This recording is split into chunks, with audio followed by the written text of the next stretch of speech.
Hello everyone and welcome to the finals of this year's Champions Chess Tour. It is Wesley versus Magnus Carlsen, and this is the third game of the match. First two games ended in a draw, and this one may or may not have ended in a draw. So let's check it out. And the Wesley first game that they played, he actually opened with pawn to b3, and it was a very nice game, but like I said, it ended in a draw.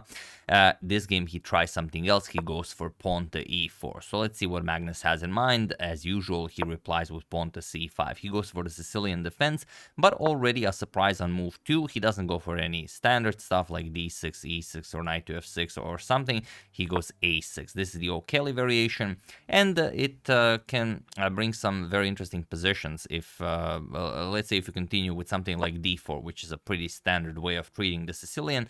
Here it's a little bit different because after c captures and knight captures, let's say knight to f6, okay, your e4 pawn is hanging, you play knight to c3, and already black can play pawn to e5, and it's much different than playing e5 without having the pawn on e6 on a6, because now the b5 square has been taken away from the knight, and once the knight retreats, for example, you bring the bishop to this beautiful diagonal, and once white figures out how to set up the pieces, you have to develop the bishop, you have to castle, you can play d6, and already you have your pawns on dark squares with your bishop outside of the cage, and the light square bishop has some very natural developing squares, so you're very happy. So that's why here you don't go for something like busting open the center immediately. You play something else. Usually c4 is played, or c3, or even pawn to g3, but Wesley plays bishop to e2. It's an extremely rare move, never been played in top level chess, and it's basically a waiting move to see what Magnus will do and how he will set up his structure. And okay, Magnus goes for d6, and now it's a little bit easier to figure out where to put what. So he strikes with pawn to d4. Now it's a little bit different. C captures, and he doesn't go for knight captures. He actually goes for queen captures, and it's already now, as of move 5, that we have a completely new game. So okay, knight to c6. You want to attack the queen. Queen to d3, and now pawn to g6. Getting ready to fianchetto the dark square bishop. We have castles and bishop to g7. We have, bishop to g7. Knight to c3, and now knight to f6. This is the Aronin system of the O'Kelly variation. We have knight to d5, always an excellent square for the knight against any Sicilian setup. Castles, and now pawn to c3, diminishing the power of the bishop on g7 and also controlling the knight on c6, also preparing in some lines knight to d4, and so on. So here we have pawn to b5, preparing to bring the bishop over to b7, bishop to g5, and now Magnus trades on d5. We have knight captures, pawn captures, and knight to e5, offering further trades. We have knight captures on e5, bishop captures, and now we have pawn to h4, preparing pawn to h5 to go after Magnus's king, bishop to f5, attacking the queen here, and queen back to d2, and now pawn to h5, stopping any h5 ideas from Wesley, bishop to d3, countering the light square bishop on f5, and here queen to d7. Defending the bishop, we have rook a to e1 and just rook f to e8. We have rook to e3, doubling, preparing to double up on the e file, and rook a to c8. Magnus has some ideas of maybe doubling up on the c file, and then later on a5, b4 to break open the structure here. So rook f to e1, doubling up, and the bishop captures on d3, queen captures, and rook to c4. So gaining control over the fourth rank, we have pawn to g3, adding another defender to the h4 pawn, and now rook e to c8, doubling up on the c file. We have rook to e4, and now king to g7. We have king to g2, and now pawn to a5, preparing to strike here with pawn to b4, and we have a3. Wesley stops that, and now rook 8 to c5, putting pressure on the d5 pawn, but also just winning a bit more space. And here Magnus said after the game that he felt that the only way you can defeat Wesley is to hustle him, because if you've seen interviews of the players describing Wesley's play, everyone just says that he's so extremely solid that you just can't touch him. So the only way to actually beat Wesley is to somehow trick him into defeating himself. And here, if you just, let's say, play bishop back to e3, you go after the rook. Okay, some trades happen, captures, rook to c4. You attack the queen, and after queen d3, let's say you offer a queen trade. Okay, a queen trade happens.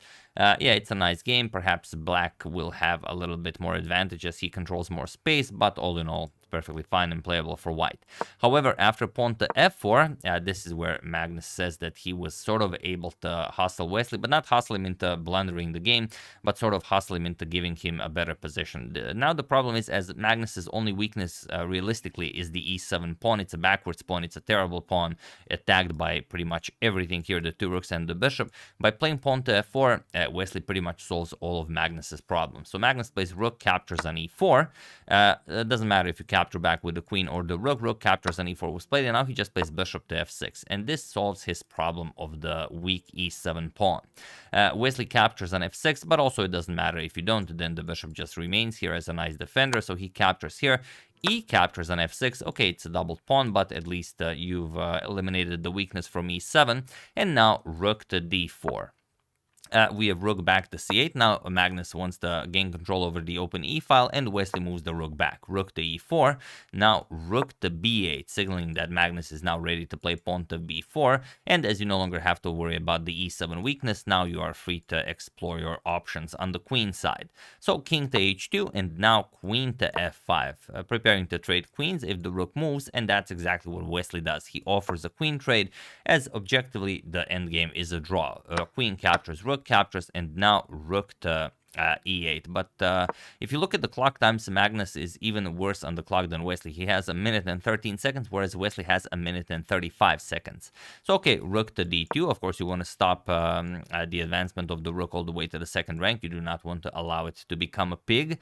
And now Magnus strikes on the king side with pawn to g5. Of course, he would like to undouble his pawns here. King to g2, and now he plays g captures on h4. We have g captures on h4, and now rook to e3. So if you look at the pawn structure, Wesley has 3 pawn islands, whereas Magnus has 4 pawn islands. So everything you know about endgames should tell you that the Wesley is a little bit better here, but Magnus's rook is a bit more active. So it's sort of equalish. And here we have pawn to f5. Now, you could also go for king to f2 and allow rook to h3. Also, the reason why Magnus played rook to e3 is sort of to prevent Wesley's king from activating. But here, even king to f2 is possible, because if rook h4, you can even give up the pawn here. Now, king g2, king captures, and now you go rook d4. And the rook is kind of trapped on h4. These 3 squares are covered by the king. Okay, you can give one check, but it doesn't matter. The rook will not be able to escape. And then you are free to play a4 and go after the pawns, or if captures, then rook captures on a5, and so on. So one way to do it. But Wesley said, all right, let's go pawn to f5 first. His idea is that, okay, now if he attacks the rook and Magnus goes after the pawn, he can defend it with rook to d4 and still go for the same idea. So it's basically the longer way of doing the same thing, but this allows Magnus to improve his position slightly. So king f8, but now they're very much low on the clock, 39 seconds versus 42 seconds. King f2, we have rook to e5 going after the f5 pawn now, and pawn to b4. There's a trade on b4, captures, and now Magnus eliminates the f5 pawn with check. King to e3, and now rook to e5 with check. We have king to f4. Wesley gains a lot of activity with his king for the price of that one pawn. King to e7, and now rook to d4. We have king to d7, and now rook back to d1. We have rook to e2, trying to go behind the backward c pawn, and now rook to a1, trying to harass Magnus's king, as the pawn on d5 really does a nice job of boxing him in. So rook to d2 first, going after the d5 pawn. Now rook to a7 check. King to e8, and now king to f5. Going after the f6 pawn. Rook to f2 check. Of course, you do not want to allow this capture. Then the king-rook combo will be more than you can handle. King to e4, and now pawn to f5 check even. We have king to e3, and only now rook to c2. So you can see how this is much better, going after the c2 pawn with the white king here than with the white king here. And now Wesley played king to f4. Notice that if you play king to d3, yeah, you can still play it like rook c1, king to d2, rook to h1, But now rook b7, and there's going to be a trade here, and then it's a race. The passed h pawn versus the passed b pawn. Objectively, it's a draw, but just thought I'd share that you could also play that. So king to f4 was played, and now we have rook captures on c3, king captures on f5, and now rook to c4. It's just easier for Magnus to hone in on Wesley's weaknesses, and also he's just up a pawn. We have king to g5, and now rook captures on b4. Rook to b7, putting the rook in front of the passed pawn, and now rook to b1, or in this case behind the passed pawn. King captures on h5, and now pawn to b4. Magnus starts advancing his passed pawn, and now king to h6. And it seems like you should move your king away from the passed pawn so the passed pawn can advance. But if you put the king here, then the king becomes a target for the black rook. Just to give you a quick example, let's say b3, h5, b2, h6, and now rook to g1 check is a problem because b1 brings a queen into the game. Let's say king f6, you're going to bring a queen into the game. And after white captures, sure, you will play h7, rook to h1, you're even going to win the pawn, but now comes pawn to f5, and the f pawn wins the game. Doesn't matter if you trade here, captures, the pawn is just unstoppable.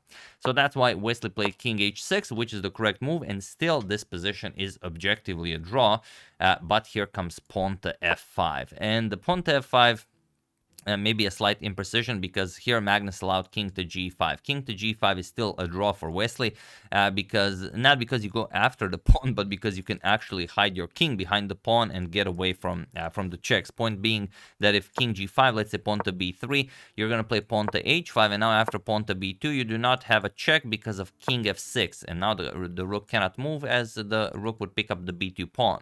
So here let's say pawn f4, pawn h6, pawn to f3, h7, and now let's say rook to h1. Now you get rook captures on b2, and now the problem is, how do you continue here? If you play rook captures on h7, then you even lose the game. Rook b8 check followed by king d7, rook b7 check picks up the rook on h7. So what you would have to do here is play f2 first, threaten the queen with check, and only after the rook moves from the b file, now you capture on h7, and now it's a draw. King e6, you're gonna check, defend your pawn, and that's pretty much it.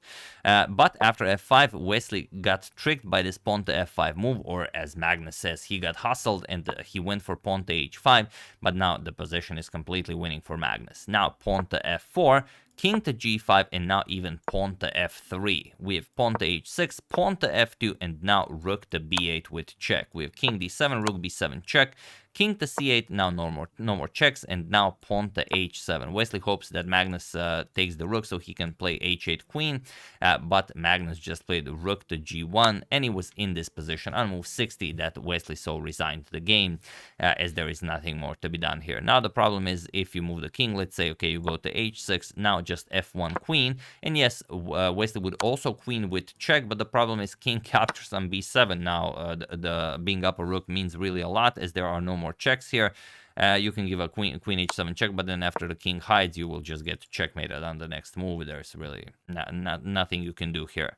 And there are other moves after rook to g1. The engine sort of recorded king f6 as Wesley's last move, but I don't think he played that. I mean, he probably just picked it up, didn't know what to do. He ran out of time, and then he just dropped it on f6. But again, it's pointless because f1 check, and then you just, well, do pretty much anything. It doesn't really matter. Like king to e7, you can go queen e1 check. Once the king moves, queen f2 check, and if king goes here, now you even play king captures on b7, h8 queen, and now rook to e1 with check. That's all there is. King to d7, queen to f7 with check, and now whatever. King captures here, and queen to c7, for example, will be checkmate, but any other variation also ends in checkmate. So yeah, very nicely played by both of them, but Magnus was better in this one. He was able to hustle Wesley, and as I've understood it from the interview after the game, it is pretty much the only way you can beat Wesley, as he's just so incredibly solid.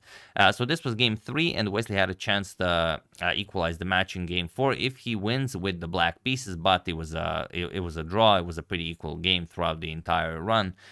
So, Wesley will have to look for his chances in the second game of the finals, where he will have to win the first match in order to tie the match, and then take the match into tie breaks, which means there will be another match. So tomorrow we might even have 2 Armageddons. So we'll see what happens. But yeah, very nicely done. And yeah, if you need to surprise your opponent, if you know your opponent is really awesome against the Sicilian defense, maybe try this O'Kelly variation, and maybe you also will have some some success with it. So yeah, that's the game. Hope you guys enjoyed it. I would like to thank Robert Arathun, Sam's Giant Tortoise Farm, The Night Before Christmas, Good Luck on Law School Finals, Ken V, and Benjamin Heuberger for your contribution to my channel. Thank you a lot. I really appreciate it. As usual, you can check 2 of my previous videos here. Thank you for watching, and I will see you soon, continuing to check up on your wonderful suggestions and whatever else happens in the chess world. So thank you all. I will see you soon, and have an excellent rest of your day.